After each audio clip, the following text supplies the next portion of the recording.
students, welcome to my class 10 for NIS students।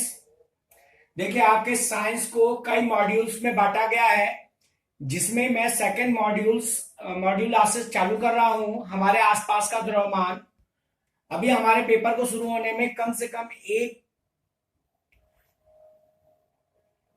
कम एक महीना और 15 एक दिन है। तो हम आसानी से मतलब इनकी तैयारी कर सकते हैं, क्योंकि आप जानते हैं कि एक हायर टेक्नोलॉजी है, जिसमें आप जो है जब YouTube में जाएंगे और इस तरह की थिंकिंग को आप कई बार सुन सकते हैं। ऐसा नहीं कि इसको पढ़कर आपको याद ही करना है, आप इसको सुन सकते हैं। और दूसरा, आपको पता होना चाहिए कि आपको पेपर में अपने ही लैंग्वेज में ही क्वेश्चन के आंसर देने होते हैं।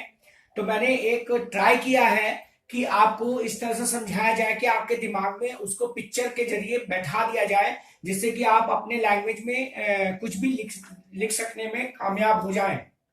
तो एक इंटरेस्टिंग सब्जेक्ट है, इंटरेस्टिंग वे से मैं आपको समझाने की कोशिश कर रहा हूं।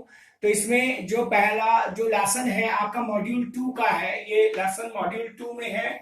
और मॉड्यूल 2 में ये लेसन का नाम है हमारे आसपास का द्रव्यमान। मॉड्यूल 2 आपका 22 नंबर का आता है, जो बहुत ही महंगा लेसन है। मॉड्यूल 2 हमारे आसपास के द्रव, ये इसका नाम है मॉड्यूल 2 में।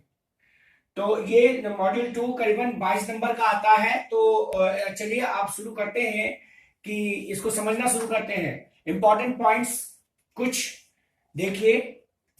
पहला पॉइंट आता है द्रव उसे कहते हैं जो स्थान घेरता है। अगर आप एक आइस क्यूब लें या कहीं भी अगर पानी गिरा हो या कोई भी चीज है, वो जगह हमेशा घेरेगी। चाहे चेयर हो, टेबल हो, कोई भी पदार्थ हो, वो जगह जरूर घेरेगी। जो स्थान घेरता है, जिसमें द्रव्यमान होता है, द्रव को जांच और माप सकते हैं। माने द्रव को आप जांच भी सकते हैं। जैसे अगर आपको दूध को नापना है तो आप लीटर का यूज करेंगे, अगर आपको कपड़े को नापना है तो आप मीटर का यूज करेंगे। अगर आपको कोई भी सामान नापना है, चाहे गेहूं है, चावल है, चीनी है, वो आप किलोग्राम में नापेंगे।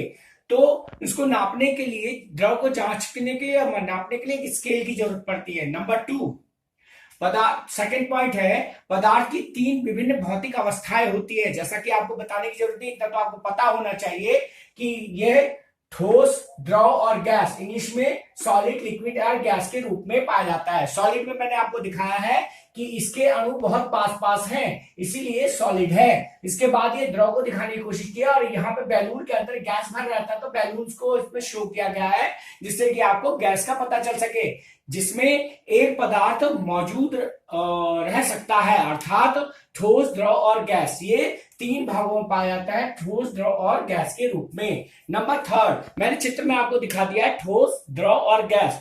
नंबर 3, किसी द्रव की किसी अवस्था को तापमान व दाब में परिवर्तन करके दूसरे अवस्था में बदला जा सकता है। जैसे आपको यहाँ पे आइस क्यूब दिखाया गया है, अगर इसे को गर्मी में डालेंगे तो ये धीरे धीरे पानी में बदलने लगेगा, सॉलिड चेंज इनटू लिक्विड। और अगर हम लिक्विड को गर्म करेंगे, जैसे चाय या गर्म पानी, तो धीरे धीरे वो वाष्प में बदलने लगेगा, जिसे हम गैस, लिक्विड से गैस में बदल सकते हैं। तो एक बार और इस पॉइंट को पढ़ेंगे, द्रव की किसी अवस्था को तापमान और दाब में परिवर्तन करके दूसरी अवस्था में बदला जा सकता है, जैसे सॉलिड से लिक्विड में और लिक्विड से गैस में। नेक्स्ट पॉइंट, एक ठोस की निश्चित आकार और आकृति होती है। जैसे आप देखिए, मैंने यहाँ पे 3 वो दिखाने की कोशिश की है। पहले में गिलास, दूसरे में कप और तीसरे में सॉलिड आइस क्यूब। तो ये उसको बदला नहीं जा सकता, ग्लास ही रहेगा। आप उसको कुछ भी कर लीजिए, वो ग्लास ही रहेगा। तो जो स्वयं नहीं बदला जा सकता, अगर मुझे इसे दूसरे शेप में डालना है तो पहले मुझे इसे गलाना पड़ेगा, फिर मैं इसे दूसरे शेप में डाल सकता हूं। नेक्स्ट पॉइंट, एक द्रव का आयतन निश्चित होता है और वह जिस पात्र में रखा जाता है, द्रव माने लिक्विड का आयतन तो निश्चित होगा। जैसे 1 लीटर, 2 लीटर, 5 लीटर, ये आयतन है उसका, वो उसका आयतन निश्चित होता है। लेकिन ये जिस पात्र में रखा जाता है वह उसका आकार ले लेता है। जैसे द्रव को अगर आप टब में डालें तो टब का आकार ले लेगा, और अगर उसको जग में डालें वो जग जैसा दिखाई देने लगेगा, और उसे ग्लास में डाले तो वो ग्लास का आकार ले लेगा। नेक्स्ट पॉइंट, एक गैस का स्वयं का आकार व आयतन नहीं होता। ना तो गैस का आकार होता है, ना आयतन होता, वह जिस पात्र में रखा जाता उसका पूरा आयतन घेर लेता। जैसे ये बैलून है, बैलून में जितना भी जगह है वो सब गैस घेर लेती है। Please subscribe my channel Manas online tuition और send your comments, press my bell icon, send your comments, जिससे आपको ये टॉपिक कैसा लगा।